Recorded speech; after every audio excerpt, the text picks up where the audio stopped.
बोलिए सत्यनारायण भगवान की जय। श्री सत्यनारायण भगवान व्रत कथा प्रथमो अध्याय। एक समय नैमिषारण्य तीर्थ में शौनकादि 88,000 ऋषियों ने श्री सूत जी से पूछा, हे प्रभु, इस कलयुग में वेद विद्या रहित मनुष्यों को प्रभु भक्ति किस प्रकार मिलेगी तथा उनका उद्धार कैसे होगा? इसीलिए हे मुनिश्रेष्ठ, कोई ऐसा तप कहिए जिससे थोड़े समय में पुण्य प्राप्त होवे तथा मनवांछित फल मिले। वह कथा सुनने की हमारी इच्छा है। सर्वशास्त्र ज्ञाता श्री सूत जी बोले, हे वैष्णवों, मैं पूज्य आप सब ने प्राणियों की हित की बात पूछी है।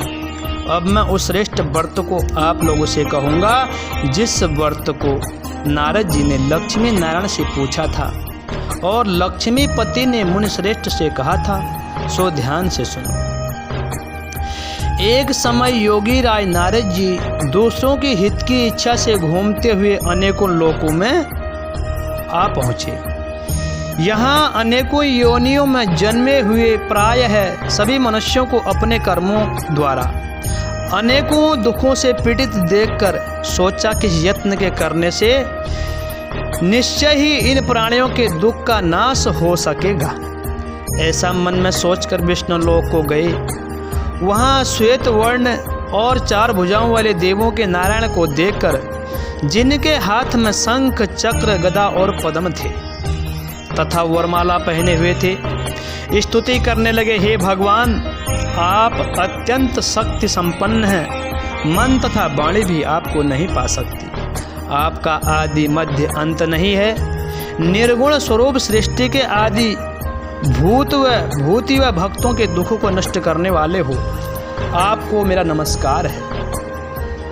नारद जी से इस प्रकार की स्तुति सुनकर विष्णु भगवान बोले, हे मुनिश्रेष्ठ, आपके मन में क्या है? आप किस काम के लिए आए हो? निसंकोच कहो। तब नारद मुनि बोले, मृत्यु लोक में सब मनुष्य अनेक योनियों में पैदा हुए हैं, अपने अपने कर्मों के द्वारा अनेकों दुखों से दुखी हो रहे हैं। हे नाथ, यदि मुझ पर दया रखते हो तो बतलाइए, उन सब के दुख थोड़े प्रयत्न से कैसे दूर हो सकते हैं? हे नारद, मनुष्यों की भलाई के लिए आपने बहुत अच्छी बात पूछी है। जिस काम के करने से मनुष्य मोह से छूट जाता है वह मैं तुमसे कहता हूँ, ध्यान से सुनो। बहुत पुण्य देने वाला स्वर्ग तथा मृत्यु लोक में दोनों में एक दुर्लभ उत्तम व्रत है। आज मैं प्रेमवश होकर तुमसे कहता हूँ, सत्यनारायण भगवान का यह व्रत अच्छी तरह विधि पूर्वक करके मनुष्य आयु प्रांत यहाँ सुख भोग कर मरने पर मोक्ष को प्राप्त होता है। श्री भगवान के वचन सुनकर नारद मुनि बोले, उस व्रत का क्या फल है, क्या विधान है और किसने यह व्रत किया है और किस दिन यह व्रत करना चाहिए, विस्तार से कहो।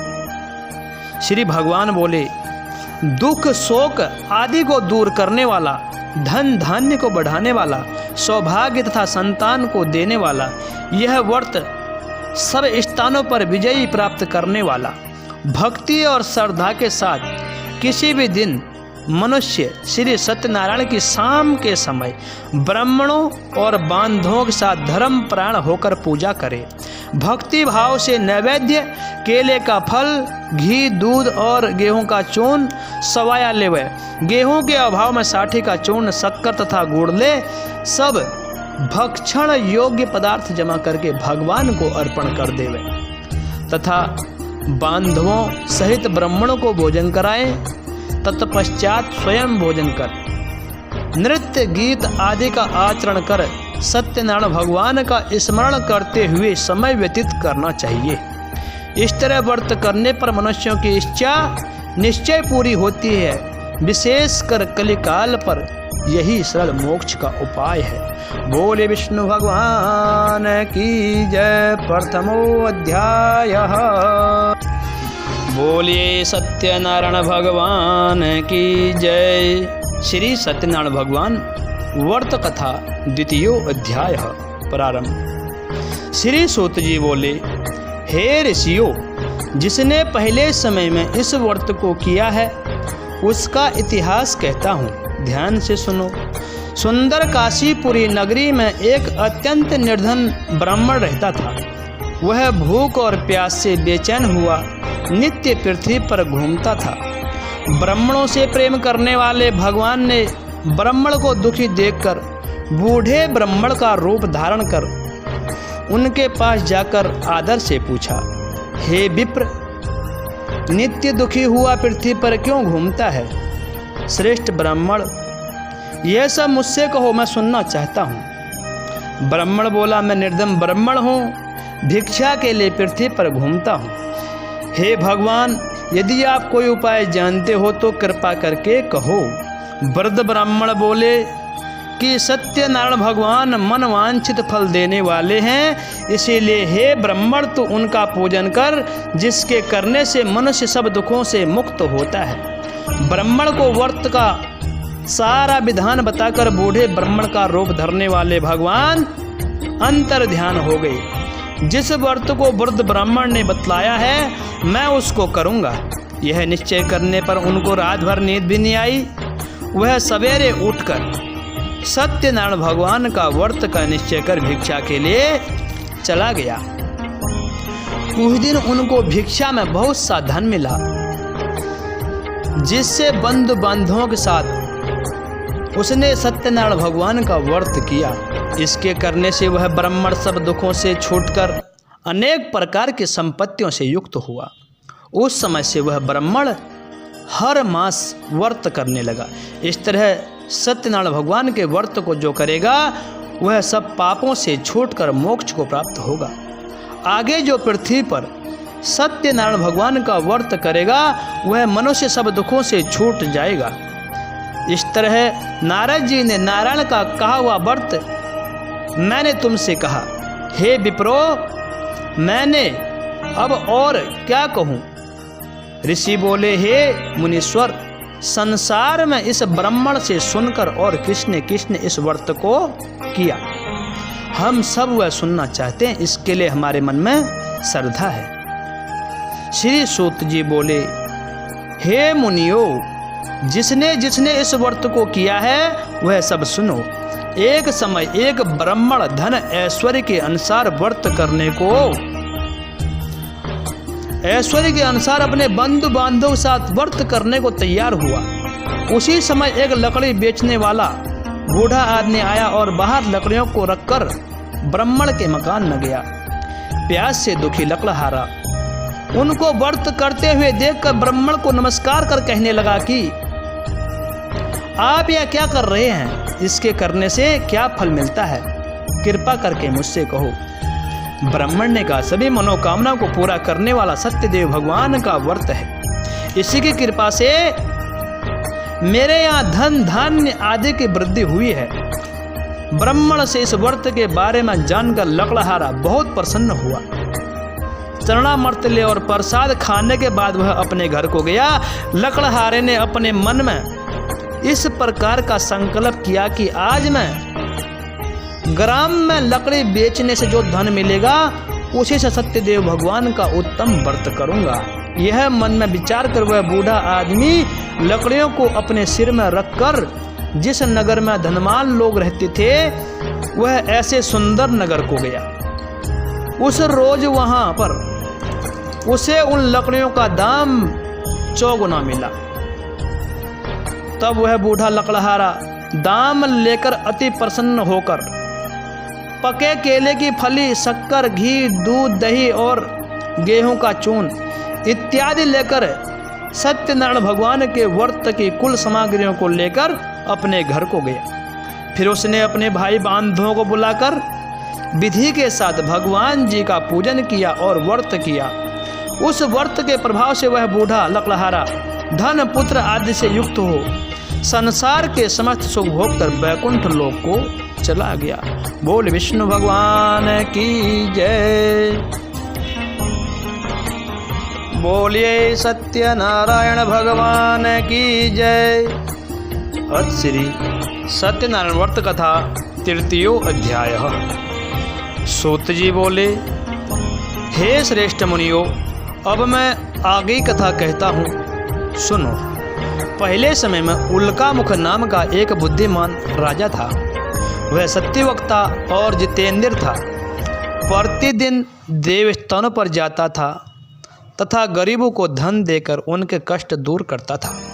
उनकी पत्नी कमल के मुख समान वाली सती साध्वी थी। भद्रशिला नदी के तट पर उन दोनों ने श्री सत्यनारायण भगवान का व्रत किया। उस समय वहाँ एक साधु वैश्य आया। उसके पास व्यापार के लिए बहुत सा धन था। वह नाव को किनारे पर ठहरा कर राजा के पास गया और राजा को व्रत करते हुए देखकर विनय के साथ पूछने लगा, हे राजन, भक्ति युक्त चित्त से आप यह क्या कर रहे हैं? मेरी सुनने की इच्छा है, सो आप यह मुझे बताइए। राजा बोला, हे साधु, अपने बांधवों के साथ पुत्रादि की प्राप्ति के लिए महाशक्तिवान सत्यनारायण भगवान का व्रत व पूजन किया जा रहा है। राजा के वचन सुनकर साधु आदर से बोला, हे राजन, मुझसे इसका संविधान कहिए। मैं भी आपके कथना अनुसार इस व्रत को करूंगा। मेरी भी कोई संतान नहीं है और इससे निश्चय ही होगी। राजा से संविधान सुन व्यापार से निवृत्त हो वह आनंद के साथ घर को गया। साधु ने अपनी स्त्री से संतान देने वाले उस व्रत का समाचार सुनाया और कहा कि जब मेरे संतान होगी तब मैं भी इस व्रत को करूंगा। ऐसे वचन अपनी स्त्री लीलावती से कहे। एक दिन उसकी स्त्री लीलावती पति के साथ आनंदित हो सांसारिक धर्म में प्रवृत्त हो सत्यनारायण भगवान की कृपा से गर्भवती हो गई। 10वें महीने में उनके एक सुंदर कन्या का जन्म हुआ। कन्या दिनों दिन ऐसे बढ़ने लगी जैसे शुक्ल पक्ष का चंद्रमा बढ़ता है। कन्या का नाम कलावती रखा गया।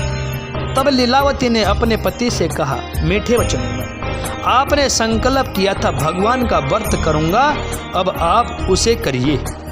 साधु बोला, हे प्रिय, इसके विवाह पर करूंगा। इस प्रकार अपनी पत्नी को आश्वासन देकर वह नगर को चला गया। कलावती पितृगृह में वृद्धि को प्राप्त हो गई। साधु ने जब नगर में सखियों के साथ अपनी पुत्री को देखा तो तुरंत दूत को बुलाकर कहा कि मेरी पुत्री के वास्ते कोई सुयोग्य वर देखकर लाओ। साधु की आज्ञा पाकर दूत कंचन नगर पहुंचा और वहां पर बड़ी खोज और देखभाल कर लड़की के लिए सुयोग्य बालक के पुत्र को ले आया। उस सुयोग्य लड़के को देखकर साधु ने अपने बंधु बांधवों सहित प्रसन्न चित्त अपनी पुत्री का विवाह उसके साथ कर दिया, किंतु दुर्भाग्य से विवाह के समय भी व्रत करना भूल गया। तब श्री भगवान क्रोधित हो गए और श्राप दिया कि तुम्हें दारुण दुख प्राप्त होगा। अपने कार्य में कुशल साधु बनिया जमाता सहित समुद्र के समीप रत्नपुर नगर में वहां पर दोनों ससुर जमाई चंद्रकेतु राजा के उस नगर में व्यापार करने लगे। एक रोज भगवान सत्यनारायण की माया से प्रेरित कोई चोर राजा का धन चुराकर भागा जा रहा था, किंतु राजा के दूतों को आता देखकर चोर ने घबराकर भागते हुए राजा को धन को वहां चुपचाप रख दिया जहां वे दोनों ससुर जमाई ठहरे हुए थे।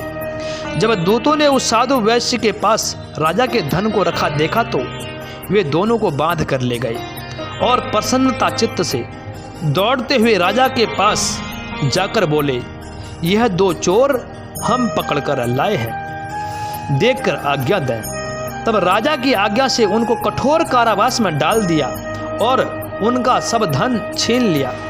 सत्यनारायण भगवान के श्राप द्वारा उनकी पत्नी घर पर बहुत दुखी हुई और घर पर जो धन रखा हुआ था उसे चोर चुरा कर ले गई। शारीरिक व मानसिक पीड़ा तथा भूख प्यास से अति दुखी हो अन्न की चिंता में कलावती एक ब्राह्मण के घर गई। वहां उसने सत्यनारायण भगवान का व्रत होते हुए देखा। फिर कथा सुनी, प्रसाद ग्रहण कर रात को घर आई। माता ने कलावती से कहा, हे पुत्री, अब तक कहाँ रही? वह तेरे मन में क्या है? कलावती बोली, हे माता, मैंने एक ब्राह्मण के घर पर श्री सत्यनारायण भगवान का व्रत होते हुए देखा है। कन्या के वचन सुनकर लीलावती भगवान के पूजन की तैयारी करने लगी। लीलावती ने परिवार और बांधवों सहित श्री सत्यनारायण भगवान का पूजन किया और वर मांगा कि मेरे पति और दामाद शीघ्र ही आ जाएं। साथ ही प्रार्थना करी, हम सबका अपराध क्षमा करो। सत्यनारायण भगवान इस व्रत से संतुष्ट हो गए और राजा चंद्रकेतु को सपने में दर्शन देकर कहा, हे राजन, दोनों वैश्य को प्रातःकाल छोड़ दो और सब धन जो तुमने ग्रहण किया है दे दो, नहीं तो मैं तेरा धन, राज्य, पुत्र आदि सब नष्ट कर दूंगा। राजा से ऐसे वचन कहकर भगवान अंतर ध्यान हो गए। प्रातःकाल राजा चंद्रकेतु ने सभा में अपना स्वप्न सुनाया। फिर दोनों वाण के पुत्रों को कैद से मुक्त कर सभा में बुलाया। दोनों ने आते ही राजा को नमस्कार किया। राजा मीठे वचनों से बोले, हे महानुभावों, भाविवश ऐसा कठिन दुख प्राप्त हुआ है, अब तुम्हें कोई भय नहीं है। ऐसा कहकर राजा ने उनको नए नए वस्त्राभूषण पहनाए तथा उनका जितना धन लिया था उससे दुगना धन देकर आदर से विदा कर दिया और दोनों वैश्य पुत्र अपने घर को चल दिए। बोल विष्णु भगवान की जय। बोलिए सत्यनारायण भगवान की जय। चतुर्थो अध्याय। श्री सूत जी बोले, वैश्य ने मंगलाचार करके यात्रा आरंभ की और अपने नगर को चला। उनके थोड़ी दूर निकलने पर दंडी भेषधारी सत्यनारायण भगवान ने उनसे पूछा, हे साधु, तेरी नाव में क्या है? अभिमानी वाणिक हंसता हुआ बोला, हे दंडी, आप क्यों पूछते हो? क्या धन लेने की इच्छा है? मेरी नाव में तो बेल पत्ते भरे हुए हैं। वैश्य का कठोर वचन सुनकर भगवान ने कहा, तुम्हारा वचन सत्य हो। दंडी ऐसा कहकर वहां से दूर चले गए और कुछ दूर जाकर वह समुद्र के किनारे बैठ गए। दंडी के जाने पर वैश्य ने नित्य क्रिया करने के बाद नाव को ऊंची उठा देखकर अचंभा किया और नाव में बेल पत्ती आदि देखकर मूर्छित होकर जमीन पर गिर पड़ा। फिर मूर्छा खुलने पर अत्यंत शोक प्रकट करने लगा। तब उसका दामाद बोला कि आप शोक न करें, यह सब दंडी का श्राप है, अतः उनकी शरण में चलना चाहिए, तभी हमारी मनोकामना पूरी होगी। दामाद के वचन सुनकर वह दंडी के पास पहुंचा और अत्यंत भक्ति भाव से नमस्कार करके बोला, मैंने आपसे जो असत्य वचन कहे थे उनको क्षमा करो। ऐसा कहकर महान शोकातुर होकर रोने लगा। तब दंडी भगवान बोले, हे वाणक पुत्र, मेरी आज्ञा से बार बार तुम्हें दुख प्राप्त हुआ है, तो मेरी पूजा से विमुख हुआ है। साधु बोला, हे भगवान, आपकी माया से मोहित ब्रह्मा आदि भी आपके रूप को नहीं जानते, तब मैं अज्ञानी कैसे जान सकता हूँ? आप प्रसन्न होइए, मैं सामर्थ्य के अनुसार आपकी पूजा करूँगा। मेरी रक्षा करो और पहले के समान मेरी नौका में धन भर दो। उसके भक्ति युक्त वचन सुनकर भगवान प्रसन्न हो उसकी इच्छा अनुसार वर देकर अंतर ध्यान हो गए। तब उन्होंने नाव पर आकर देखा, नाव धन से परिपूर्ण है। फिर वह भगवान सत्यनारायण का पूजन कर साथियों सहित अपने नगर को चला। अब अपने नगर के निकट पहुंचा, तब दूत को घर भेजा। दूत ने साधु के घर जा उसकी स्त्री को नमस्कार करके कहा कि साधु अपने दामाद सहित इस नगर के समीप आ गए हैं। ऐसा वचन सुन साधु की स्त्री ने बड़े हर्ष के साथ सत्यदेव का पूजन कर पुत्री से कहा, मैं अपने पति के दर्शन को जाती हूँ, तू कार्य पूर्ण कर शीघ्र आ। माता के ऐसे वचन सुनकर कलावती प्रसाद छोड़कर पति के पास गई। प्रसाद की अवज्ञा के कारण सत्यदेव ने रुष्ट हो उसके पति को नाव सहित पानी में डुबा दिया। कलावती अपने पति को न देखकर रोती हुई जमीन पर गिर गई। इस तरह नौका को डूबा हुआ तथा कन्या को रोता हुआ देख साधु दुखी होकर बोला, हे प्रभु, मुझसे या मेरे परिवार से जो कोई भूल हुई हो उसे क्षमा करो। उसके दीन वचन सुनकर सत्यदेव प्रसन्न हो गए और आकाशवाणी हुई, हे साधु, तेरी कन्या मेरा प्रसाद छोड़कर आई है, इसीलिए इसका पति अदृश्य हुआ है। यदि वह घर जाकर प्रसाद खाकर लौटे तो इसे पति अवश्य मिलेगा। ऐसी आकाशवाणी सुनकर कलावती ने घर पहुंचकर प्रसाद खाया, फिर आकर पति के दर्शन किए। तत्पश्चात साधु ने बंधु बांधवों सहित सत्यदेव का विधि पूर्वक पूजन किया। उस दिन से वह पूर्णमासी को सत्यनारायण भगवान का पूजन करने लगा। इस लोक का सुख भोग कर अंत में स्वर्ग लोक को गया। बोले विष्णु भगवान की जय, बोले सत्यनारायण भगवान की जय। पंचमो अध्याय। श्री सूत जी बोले, हे ऋषियों, मैं और भी एक कथा कहता हूँ, सुनो। प्रजा पालन में लीन तुंगध्वज नाम का एक राजा था। उसने भी भगवान का प्रसाद त्याग कर बहुत दुख पाया। एक समय वन में जाकर वन्य पशुओं को मारकर बड़ के पेड़ के नीचे आया और वहां उसने ग्वालों को भक्ति भाव से बांधवों सहित सत्यनारायण जी का पूजन करते हुए देखा। राजा देखकर भी अभिमानवश वहां नहीं गया और नहीं नमस्कार किया। जब ग्वालों ने भगवान का प्रसाद उसके सामने रखा तो वह प्रसाद को त्याग कर अपनी सुंदर नगरी को चला गया। वहीं उसने अपना सब कुछ नष्ट पाया। तब वह जान गया सब भगवान ने ही किया है।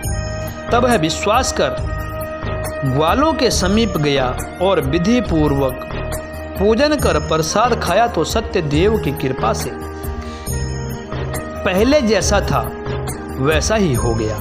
फिर दीर्घ काल तक सुख भोग कर मरने पर स्वर्ग लोक को गया। जो मनुष्य इस परम दुर्लभ व्रत को करेगा, भगवान की कृपा से उसे धन धान्य की प्राप्ति होगी, निर्धन धनी होगा, संतानहीनों को संतान प्राप्ति होती है, सब मनोरथ पूर्ण होकर अंत में वैकुंठ धाम को जाता है। जिन्होंने पहले इस व्रत को किया, अब उनके दूसरे जन्म की कथा कहता हूँ। वृद्ध सतानंद ब्राह्मण ने सुदामा का जन्म लेकर मोक्ष को पाया। उल्कामुख नाम का राजा दशरथ होकर वैकुंठ लोक को प्राप्त हुआ। साधु नाम के वैश्य ने मोर ध्वज बनकर अपने पुत्र को आरे से चीरकर मोक्ष को प्राप्त किया। महाराज तुंगध्वज ने स्वयंभू होकर भगवान में भक्ति युक्त कर्म कर मोक्ष को प्राप्त किया। बोल विष्णु भगवान की जय। श्री सत्यनारायण भगवान जी की आरती।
ओम जय लक्ष्मी रमणा स्वामी जय लक्ष्मी रमणा सत्यनारायण स्वामी सत्यनारायण स्वामी जनपातक हरणा।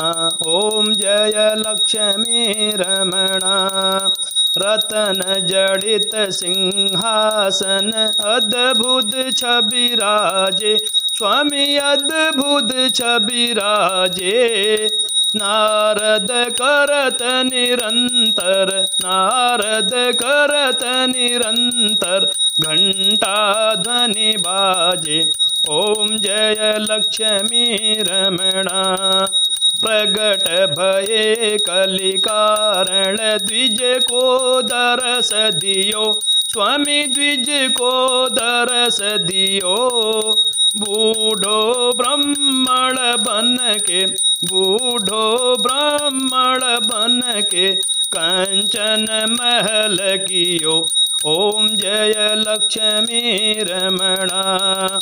दुर्बल भील कराल, जिन पर कृपा करी, स्वामी जिन पर कृपा करी। चंद्रचूड़ एक राजा, चंद्रचूड़ एक राजा, तिनकी विपति हरि। ओम जय लक्ष्मी रमणा। वैश्य मनोरथ पायो, श्रद्धा तज दीनी, स्वामी श्रद्धा तज दीनी। सो फल भोग्यो प्रभु जी, सो फल भोग्यो प्रभु जी, फिर स्तुति कीनी। ओम जय लक्ष्मी रमणा। भाव भक्ति के कारण छिन छिन रूप धरियो, स्वामी छिन छिन रूप धरियो। श्रद्धा धारण कीनी, श्रद्धा धारण कीनी, तिनको काज सरियो। ओम जय लक्ष्मी रमणा।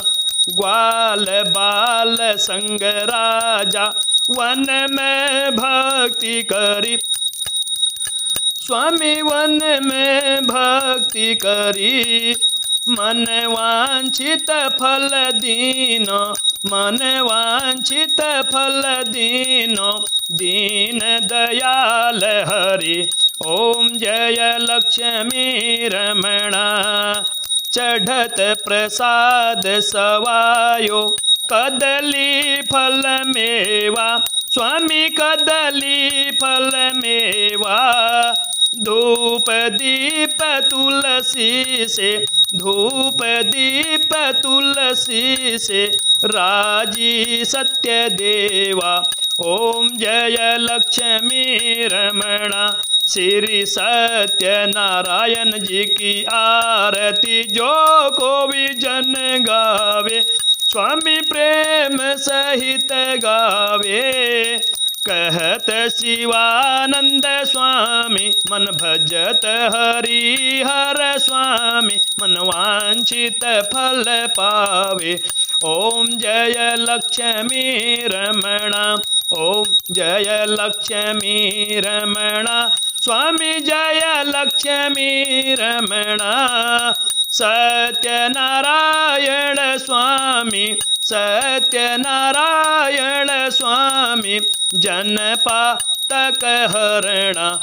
ओम जय लक्ष्मी रमणा। बोल विष्णु भगवान की जय, बोले सत्यनारायण भगवान की जय।